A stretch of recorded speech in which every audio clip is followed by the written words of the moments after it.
Barak Yahweh, Barak Yahweh, Barak Yahweh, Barak Yahweh, Barak Yahweh, Barak Yahweh, Bashim Yahweh, Bahashim, Barak Kadash, the belongs to the apostles and the elders of Great Muslim Jewel.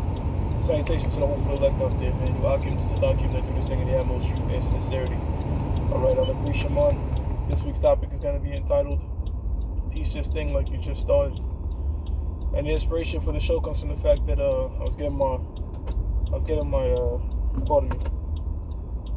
getting my car washed, and I paid for like a premium service, whatever, and it took longer than normal, right? And the reason being it took longer than normal is because, like always, you know this, all right? You have a new employee, so this individual was going extra hard, and it's always like that because when I go to, it's like a revolving door.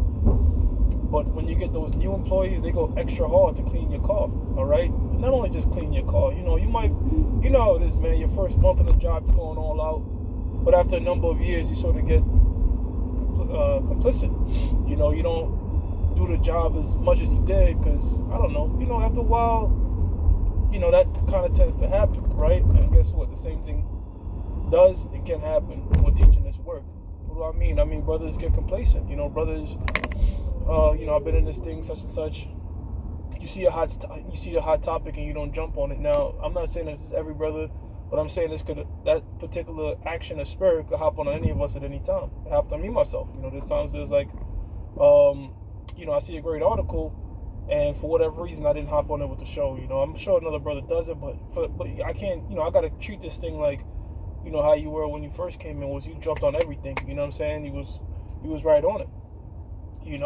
Because what the scripture says, through idleness, the house decayeth and falleth through.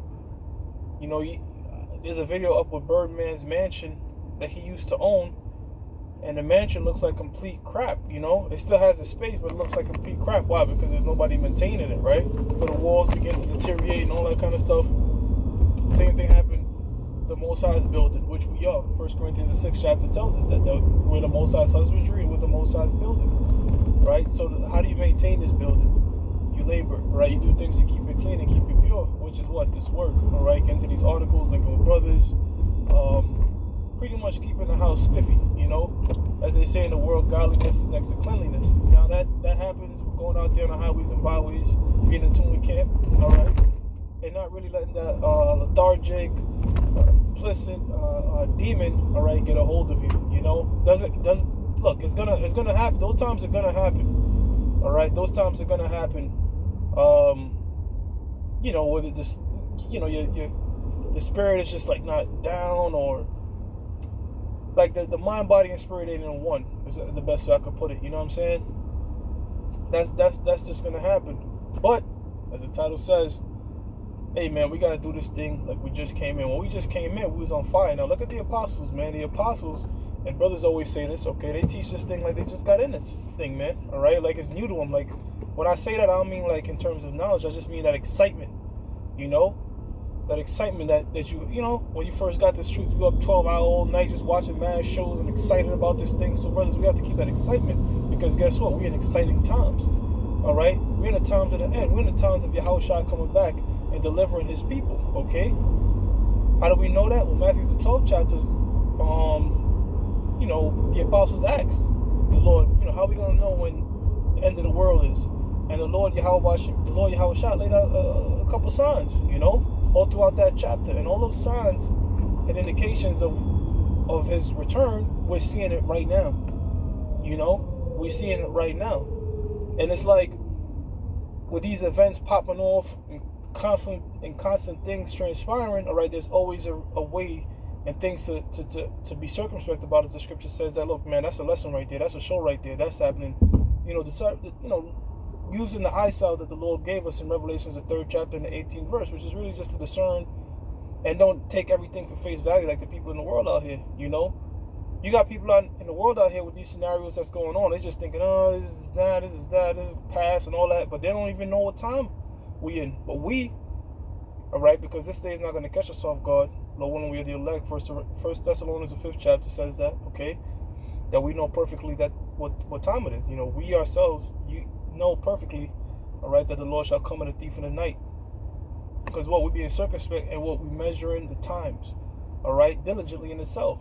So everything is not just happening by coincidence, okay? Things that are happening for prophetic purposes. Now, as we approach this end right here, guess what?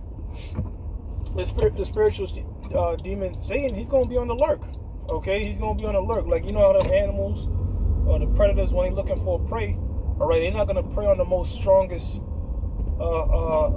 prey, all right? What they're going to be looking for? They're going to be looking for one that's weak, one that has ailment, one that's kind of, and I'm talking about spiritual ailments, you know what I'm saying, like weak faith or something like that. Those are the ones that Satan is going to go heavy at, because that's easy pickings. Now, yeah, you know, he's going to tackle every single brother, but he's going to look at them praise them weak, like, you know, it's like, man, that's easy right there. And then all the particular trials and tribulations you're going through, but you're not doing any labor, you're not putting forth any work, you're not building yourself up in the spirit, that's just going to compound. You know, it's just going to compound to the point that, you know, those things will overcome you. And we've seen many examples of that. And that's the examples of things that we ought not to do. Okay, so the telltale signs, again, being complacent, right? You know, treating this thing like, yeah, I did a number of years, I'm Gucci, you know. When at any moment in time, on a sudden, the Most High could get rid of any of us at any time. That's something we got to keep in mind, man. At any single time in this lifetime, the Most High could take this truth from you, man. And that's why the first thing we have to do is fear the Most High, all right? Well, Yahweh Shah said, fear not him that's able to take your life, but he will take your body and mind and soul in hell. You know what I'm saying? I'm roughly paraphrasing Salaki, brothers, in transit, you know. Destroy body and soul in hell. So the Most High could destroy you physically, all right, but the Most High could really take this thing away from you, all right, which is the scariest thought imaginable. You know, what Esau got to do, yeah, it's temptations, it's terrible, but, you know, what's it really compared to the kingdom, okay? Because if you keep this and you obtain the kingdom, the rewards is just like, it's like dust on a beam, man.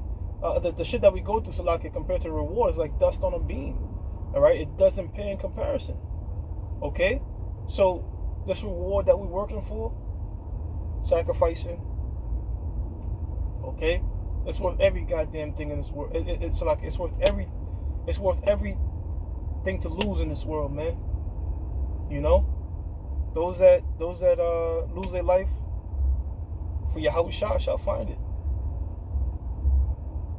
So, if we want this reward, got to remain diligent, as the book of Peter says. Okay, we got to measure the time diligently. And yes, we sound like a broken record. This is like, oh man, every minute these shows. That's another thing too, man. You could be like, oh man, I don't know how many times I'm going to hear this and hear that. Look, man, the scriptures, the prophets, they're repetitive by nature. Okay, so, and Jake, as repetitive as the prophets have been, guess what? Jake don't hearken. You know? Noah was repetitive for over 100 years. But guess what? He was delivered. His name was put in the book of life forever. So that's how we ought to be. All right? Never, the apostle said, look, man, go back to the basics. Right? We go back into breaking down scripture. Just keep doing this thing on repeat. Keep doing this thing fervently. All right? That's what focus goes back to, like a focal point heat. All right? Keep doing this thing fervently, man. All right. Let the fire burn. And that's what Jeremiah compared this word to. He's like, man, you know what? These niggas are giving me shit. I don't even feel like teaching them, man. I ain't gonna even say nothing no more, man. Fuck them. But guess what? The word was in them like fire, right? And if you hold fire in your hand, eventually you gotta, it's hot, you know. So this thing is hot, like, you know, gotta. You brothers know what I'm trying to say, man. You know, you can't keep it pinned up. All right. Scripture says, quench not the spirit. You're not supposed to cool this thing out. You're supposed to be on more fire, as Benjamin said, man. Hey, so that's what we want to be. All right, quick little transit. Made it to my destination. I'm going to give all praises to Yahweh Bashim, Yahweh Shah, Bashim, Rakakudash, the blindness of the apostles and the elders of Great Millstone True Well. Salutations to the whole for the elect out there. Akim to Zadakim, to do this thing in the most truth and sincerity. Hey, Shalom, brothers.